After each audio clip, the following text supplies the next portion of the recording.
Voar na Amazônia, principalmente para assistência à saúde indígena, de forma clandestina, é uma regra, não é uma exceção. Recebia pelo risco, por isso que a gente colocava bastante peso, que quanto mais peso eu colocava dentro do avião, mais eu ganhava. Já levei jumento, já levei boi. Se ele acordar durante o voo, ele derruba o avião. Então você tem que matar ele dentro do avião.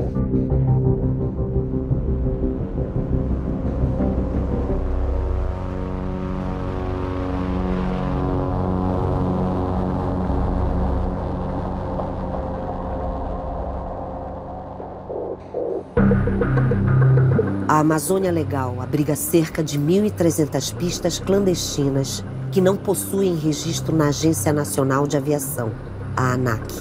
Esse número é maior do que o de pistas regularizadas na região. Pistas clandestinas não possuem qualquer controle de tráfego aéreo ou de carga. Atividades ilegais, como exploração de madeira, tráfico de drogas e, principalmente, garimpo de ouro, aproveitam essa fragilidade para movimentar a sua produção ilegal. No governo de extrema-direita de Jair Bolsonaro, garimpeiros ganharam apoio, avançando sobre terras indígenas e áreas protegidas. É intenção minha regulamentar o garimpo, legalizar o garimpo. É intenção minha, inclusive para índio. A gente tem que ter o direito de explorar o garimpo na tua propriedade. A terra indígena é como se fosse propriedade deles. Lógico, ONGs e outros países não querem que o índio continue como preso num zoológico, animal, como fosse um ser humano pré-histórico lá dentro. Isso resultou numa nova corrida do ouro, com a valorização de uma das principais peças da engrenagem de um garimpo, o piloto. A aviação é um vício, eu acho, porque não é possível, você não consegue parar de voar. Porque é a única coisa também que eu sei fazer. Eu não tenho outra profissão. Essa região do Tapajós é uma atividade garimpeira, basicamente. Você tem o garimpo do ouro, você tem o garimpo de cassiterita. O garimpo de cassiterita é diferente do garimpo de ouro, o tipo de pista. Porque no de cassiterita você tem que decolar carregado. E para decolar carregado você precisa de pista, tem que ser uma pista maior. O garimpo de ouro não, que você só entra carregado e sai vazio. Existem várias cidades que dependem do garimpo, né? O comércio, o garimpeiro vai para as cidades para ir lá comprar o que ele necessita, seja maquinário, seja rancho. Essa atividade que o avião é que faz essa ligação.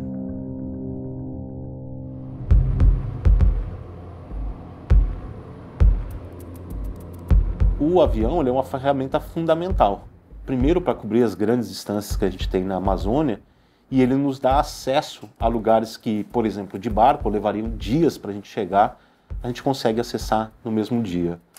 Então, a gente sobrevoou em julho desse ano, por exemplo, a área que provavelmente vai ser o maior polígono de desmatamento do ano de 2021, né? E com isso, ali do ladinho dessa área desmatada, você tinha uma pista de pouso com um daqueles tanques para 2.000 litros. A gente não sabe se esse combustível foi usado para queimar aquela área ou se era combustível de avião. Aí você tem as pistas que são dentro de unidade de conservação, dentro de terras indígenas, muitas vezes homologadas ou não, mas utilizadas pelo próprio FUNAI, CESAI, né, para poder acessar essas áreas mais remotas.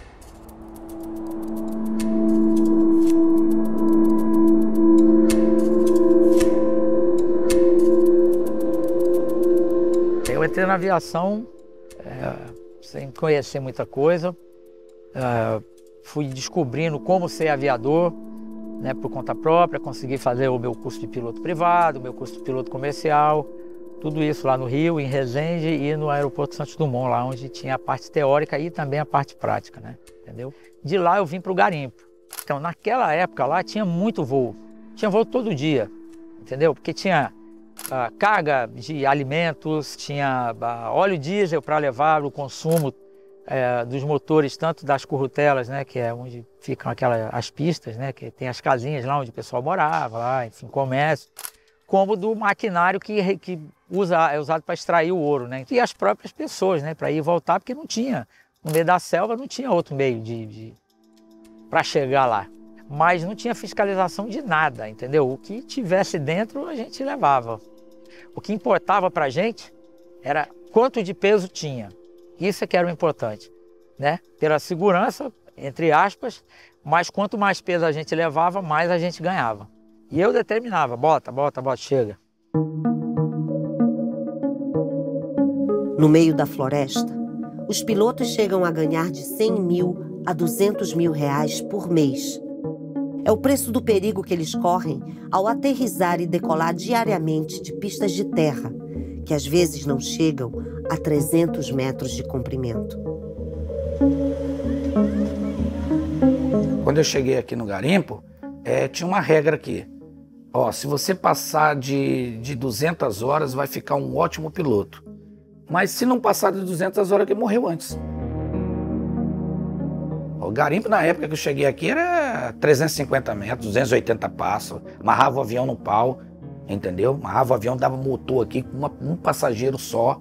Aí o avião começava a pular no chão, cortava com o facão, aí tudo dava full flap e saía lá na frente. Então aí a gente tinha a mão no motor toda hora, que ele foi acostumando, foi entrando no sangue. Então quando eu pegava o avião, como tem esse vídeo do Bandeirante que você vai ver, eu dava a mão no motor a baixa altura carregado. Isso é uma loucura, isso é a mesma coisa que você pegar 1,5 metro com uma vara e cutucar uma onça, né? É uma pane. Eu cortava o motor no combustível, mais perigoso ainda. Mantenha 30 pro 320, limite radial 250 em caso de falha. Sua transmissão está muito baixa, vai 2200. Garimpo, se tu vê que é garimpo, rapaz, coisa triste, é coisa feia. É o que tem em Boa Vista, né? Que tá morrendo muita gente lá. Mas lá é 3 mil reais por voo. Meu sobrinho tava ganhando 3 mil reais por voo. Fazia 3 por dia, era 9 mil reais todo dia. Não é apenas a mineração que utiliza as clareiras abertas na mata. Centenas de pistas são utilizadas para atendimento em saúde de populações indígenas na Amazônia. É assim que povos que vivem na mata recebem atendimento básico de saúde, como as vacinas contra a Covid-19.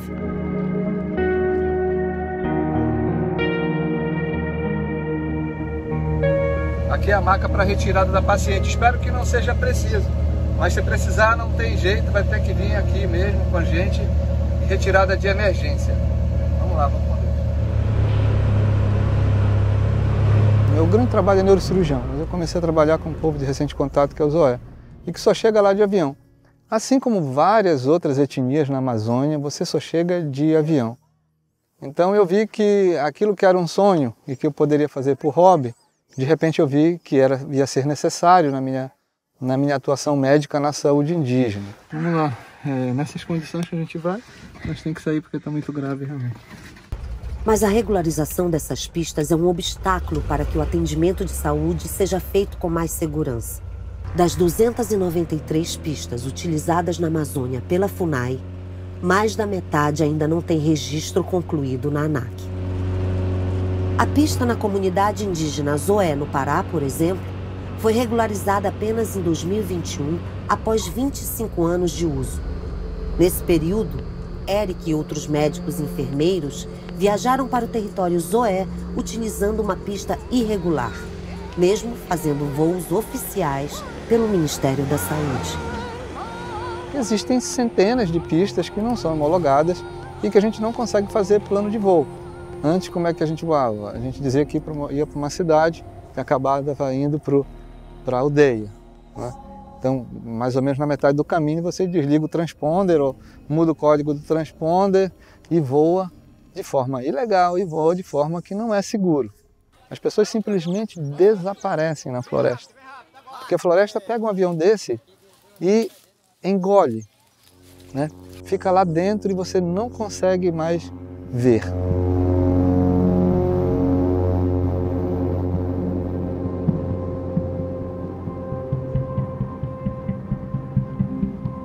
Para se tornar um piloto de garimpo, Antes é preciso ganhar a confiança de pilotos mais experientes, que ajudam os mais jovens nas armadilhas de cada pista.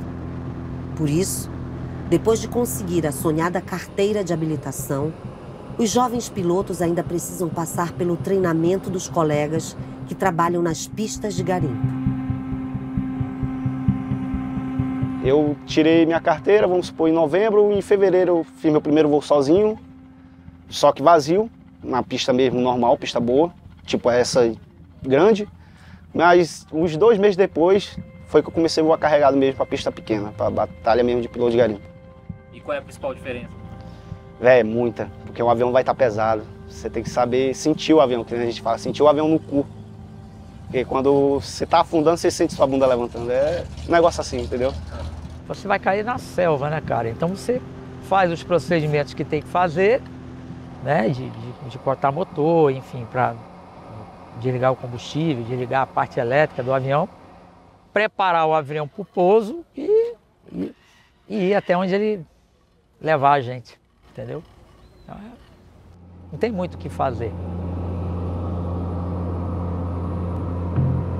Voando há quase 50 anos na Amazônia, Eduardo Antunes Filho, conhecido como Deixa Comigo, sofreu um acidente grave que o deixou 6 meses internado no hospital. Já passei por um tipo de acidente. Em 83 eu caí com o avião no mato. Bati no mato com o avião com muita velocidade. Me quebrei todinho. Muitos pilotos de garimpo chegam a desistir da profissão após sobreviverem a acidentes na mata. Eduardo continuou, mas levou meses para perder o medo da imensidão da floresta à vista do céu.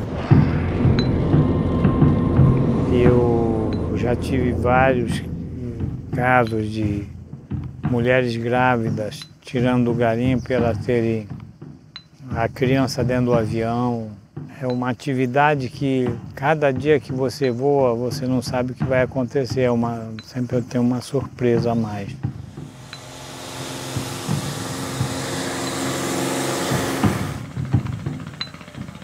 Pista do 180. O nome é uma referência ao quilômetro da BR-230, a rodovia transamazônica. Por quase 40 anos, a pista foi utilizada de forma clandestina por pilotos de garimpo. Mas isso mudou no governo Bolsonaro, que regularizou a pista em agosto de 2021. A proximidade com a Transamazônica dá à pista do 180 uma importância estratégica. A estrutura funciona como uma parada intermediária até as pistas de garimpo mata adentro. Essa vantagem leva pilotos a passarem meses morando na comunidade. Muitos buscam abrigo na pousada Amigo do Garimpeiro, aberta por Marinês Duarte no final da década de 80. São amigos da gente, né? Na hora que você está na precisão, assim, se põe no socorro, eles são os primeiros a nos ajudar, né? Como um dia desse, um tempo desse aí, teve um acidente feio aqui na BR, um carro chocou com outro e morreu 7 pessoas. E no meio desses 7, eles conseguiram levar 3 para Taituba. 2 ele conseguiu salvar, né? Mas um morreu no meio da viagem. E se não fosse eles, iam morrer todos aqui, né? E muitas pessoas também, vários acidentes que tem aí, eles são as pessoas muito boas de coração, eles não cobram, eles levam, eles não botam dificuldade, entendeu? Quando tu tira em 4 horas de viagem, avião tu tira 30 minutos, né? É muito mais rápido. E até porque a estrada não nos ajuda, né? Ela não oferece nada de bom. Ela só traz o que é ruim, né? Que ela sofri muito nessa estrada, muito. Ainda continuo, né? Ainda tô aqui.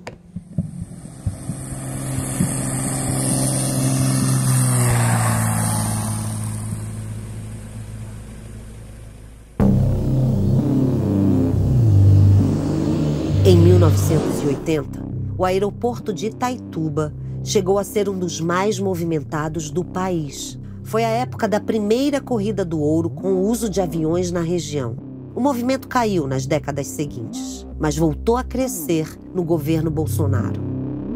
Ele abriu ainda mais portas de Brasília para lobistas da mineração e chegou a apresentar um projeto de lei para liberar a exploração de terras indígenas hoje protegidas pela Constituição. Mesmo com limitações de verba e pessoal, órgãos ambientais de fiscalização apreenderam e destruíram dezenas de pistas clandestinas e aeronaves que prestavam apoio a garimpos ilegais na Amazônia em 2021. O que acontece é que o governo não se preocupa em dar definitivamente uma solução para a legalização das áreas de garimpo. Nós temos aqui, criada em 85, a Reserva Garimpeira, que era uma área destinada exclusivamente à garimpagem. Porém, ao passar do tempo, o próprio governo delineou diminuindo, loteando essa reserva garimpeira em várias unidades de conservação. Aí isso obrigou que grande parte das atividades garimpeiras comece a invadir para as unidades de conservação, porque o garimpeiro não tem GPS para saber se é área de conservação ou não, se é área indígena, se é área do Estado-Maior das Forças Armadas, está entendendo? Então eles foram invadindo essas áreas. Então precisa que o governo pare, faça um trabalho em conjunto com todos os órgãos ligados a essa questão para legalizar. E aí vem a questão que se comenta do ouro ilegal, contrabandeado, retirado em áreas proibidas. Explorar ouro ilegalmente na Amazônia é um negócio que movimenta bilhões por ano. Não são pessoas simples com poucos recursos que fazem isso. Garimpeiros hoje possuem bem mais do que um simples GPS. Uma PC, máquina escavadeira bastante utilizada em garimpo, chega a custar mais de R$500 milhão.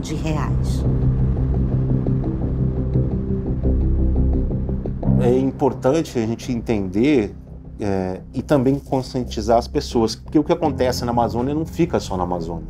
Uma árvore de ipê que sai do meio da Amazônia vai parar em Roterdã e depois de Roterdã vai parar em um shoppingzinho em algum lugar da Alemanha. Então é importante a gente fazer isso para mostrar como esses mercados são globais e mostrar o tamanho do problema e também chamar e convocar todo mundo a buscar uma solução.